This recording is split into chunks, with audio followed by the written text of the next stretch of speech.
So maybe that's where we'll start. Mo Khan is from TSN690 Montreal, play-by-play voice for McGill and the Slam. His tweets do not reflect Bell Media. Right, Mo?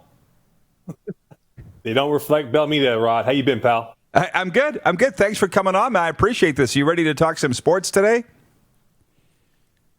I feel like I finished in last place. I mean, Mike Richards just took the show, and give him a Grey Cup ring because he is definitely the man of the hour.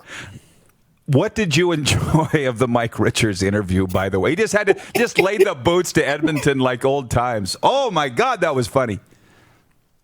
Going ham on Edmonton is almost a foregone conclusion for all of us. We do it all the time, right? I mean, Edmonton was the city of champions, but they weren't that the case with the Oilers and the Eskimos for a while. But for him to go hard on Edmonton, I mean, it was quite remarkable. I was quite surprised at times for the verbiage he used to describe Edmonton.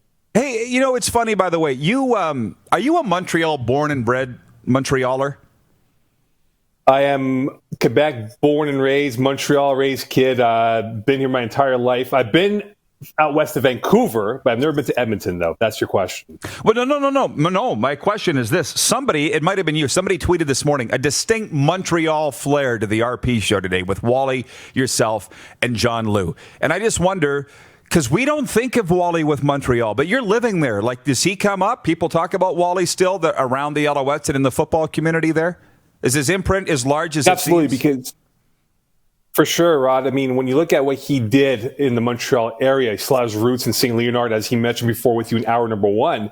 And I think what he means to this football community is quite remarkable because people still talk about him even now. When I go to St. Leonard, which is the Cougars football program, people talk about him and say, wow, this guy was a legend with what he did to lay down the groundwork, and it inspired many people to become coaches that we see now at the Montreal minor league football level, even at the university level for that matter. By the way, our viewers chiming in, Andrew Stout writes, Bonjour Mo from a fellow West Islander. There is a lot of former yes. Montrealers living out here. Montrealers living out here. Let me ask you this, Mo, just switching gears for a second. We'll be a little all over the place in this chat. You know how it goes. Why is there not more talk in this country about Stanley Cup playoff matchups? I mean, I asked Mark Recchi about the Penguins Habs, and obviously they're working on it. They're getting ready for it. But why not on the networks are we not seeing more talk or even written about these playoff series? I think, Rod, what you're looking at is a cautious approach. I mean, look, COVID-19 has taken over this world, right? I mean, we don't know what's going to be like in 2 days or in 2 minutes from now with COVID-19.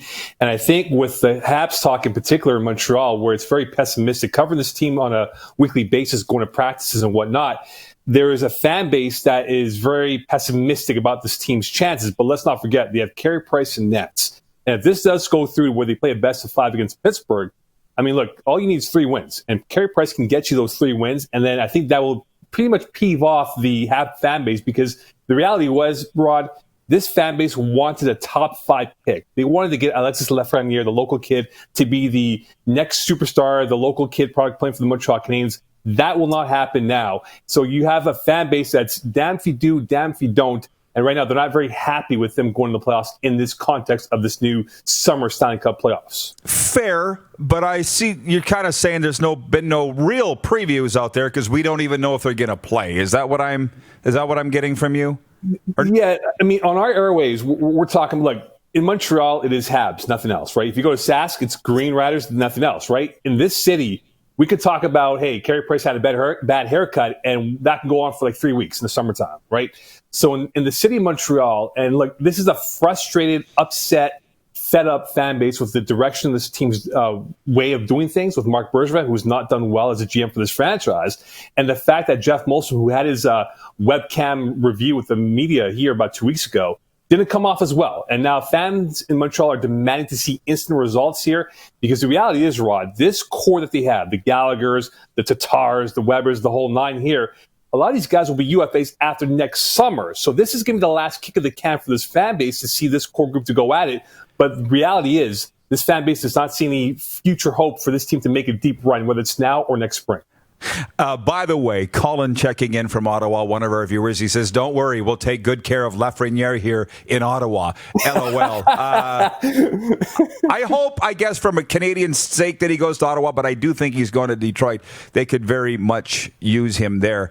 But let me say this. So what's got to save Bergevin's job, or has it been saved that they've kind of got into the playoffs by the skin of his fingernails? Well, I joked about that 2 weeks ago, saying, hey, he was patient, didn't trade Tatar away or anyone else at the deadline back in February, and he's got himself a playoff spot.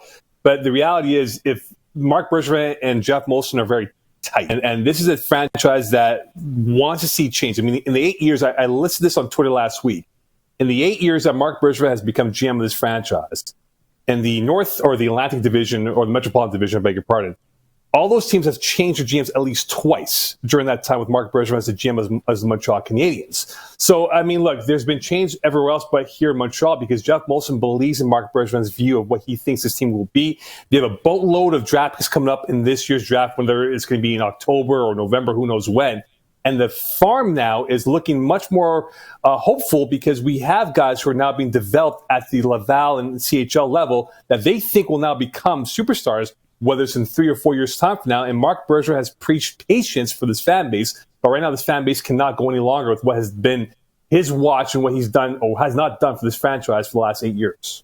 We'll get to NFL in a second, but Craig Smith, heedy praise here, Mo. Our director of scouting, Craig Smith, two-time Grey Cup champion, says Mo Khan, he could be a play-by-play guy for CFL on TSN. Heard his work with McGill. So that's coming from Smitty. That is heedy work. Or praise there for your work, Mo. Let me ask you, who's the goalie with the American Hockey League team with Laval for the Habs? Keith Primo's kid. He might be the next one. I love the fact that TSN somehow by accident, I think, aired some AHL games this winter, and I saw Caden Primo. He's outstanding. Is he viewed as the next one? I mean, what's the window left here for Carey Price? No question. I think this Montreal media, when we saw Caden Primo last June at the rookie camp after the NHL draft, he showed tangibles that we all believed could lead him to becoming the heir apparent to Carey Price. Now, I think for Carey Price, and he said it last summer or last spring, I beg your pardon, Rod, at the postmortem. He says, look, I'm not getting any younger here. I mean, Carey Price will be 33 years old this season, whenever that might come about here. He knows he's on the back nine of his career, and he needs to win himself a Stanley Cup. Whether it's with the Habs or not, that's to be determined in the next year and a half here. But Caden Primo definitely has a future for this franchise, and he'll probably spend another year with Laval whenever they come back with the AHL, whether it's now or January, whenever that might be. But the reality is, Primo has all the skill sets that you look for in a goaltender. He's composed. He is mature beyond his age, growing up in the family that he has with his dad, Keith, and his uncle, Wayne, being the two mentors for him. And I think now moving towards this season, towards the summer and towards the fall seasons, I think Kenny Primo will take that next step where he will become the next goalie for the Montreal Canadiens in 2 or not 3 years from now. He looks ready. I like him.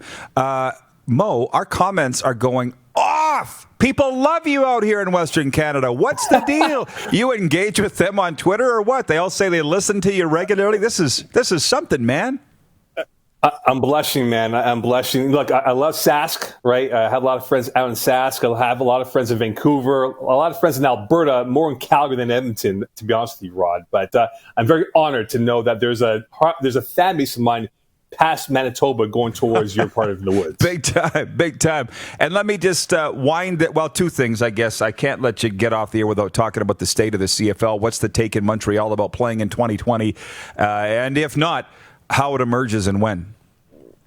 Look, I'll be honest with you. I've spoken to various CFL people in the last 10 days, and I feel like there's a broken telephone with Randy Ambrosie trying to convey the message towards the ownership groups, the management teams, and players out there. If I were to use a comparison and speak to one CFL guy who vented to me for 45 minutes at 8 a.m. 10 days ago, I asked him, would you compare Ambrosie to being the Jim Leahy, the character from Trailer Park Boys, and how he ran that trailer park with the CFL? He goes, absolutely, because there is a broken telephone right now, RP, and I think right now the CFL has to get in order because we're approaching July in less than a week from now, and if we're going to see the CFL back in September by Labor Day, we need to have a plan in place to say, look, we're going to make these 2 cities or city a hub destination for everyone to come to and play for the next 2, if not 3 months here. I said, personally speaking, that New Brunswick should be considered because they have the least amount of cases of COVID, which you can use as a hub for Montreal, for Hamilton, for Toronto, and Ottawa. But right now, I think for the CFL with Randy Ambrosie, he's got to figure out a plan that's going to be agreed upon by everybody, but more importantly, though, not to lose the respect of the players and management, which I think he has lost in the last 2 weeks. And just lastly on the NFL, I could go on for hours with you on that, but if they're not playing, there's really no point. What do you think the chances are of that? I think it's going to be likely because I know our one talked about Dak Prescott and him signing that deal with Dallas. TV is going to be a big influence. And look, CFL, we know how it is. It's gate-driven for fans. NFL, it is driven by TV money. And we know the NFL will generate a huge TV viewership every Sunday, Monday, Thursday of the NFL season.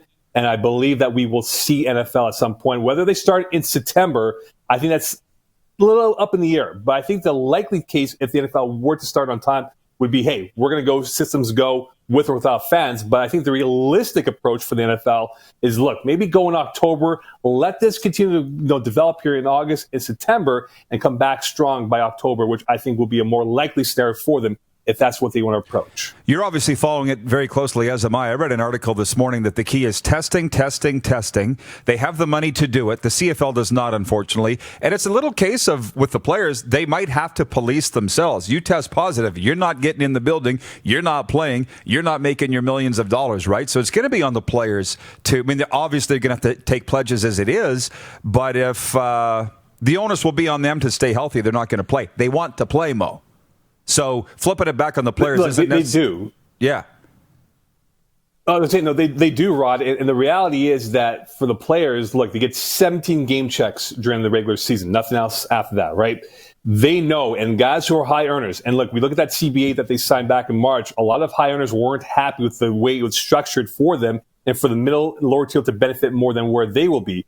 They will definitely get the season underway. But the question is for them now, as we move towards July, is, look, are we going to have a spike in the state of Florida, in the state of Texas, where you have 5 NFL teams? In California, I don't think it's going to have any home games, at least until November minimum here, Rod. So I think the NFL has to really move these pieces in place to make sure that they have the mandate in place where players get tested right away and that they are in control of what they do outside the NFL walls when they're on their own time. Mo Khan, you rock. Thanks for this. Let's do it again soon. Stay safe out there. Always, my friend. We'll see each other hopefully sooner than later. Sounds good. TSN690's Mo Khan joining us from La Belle Province. You're watching Rod Pedersen On Demand. For more of The Rod Pedersen Show, visit rodpedersen.com or follow Rod Pedersen on social media.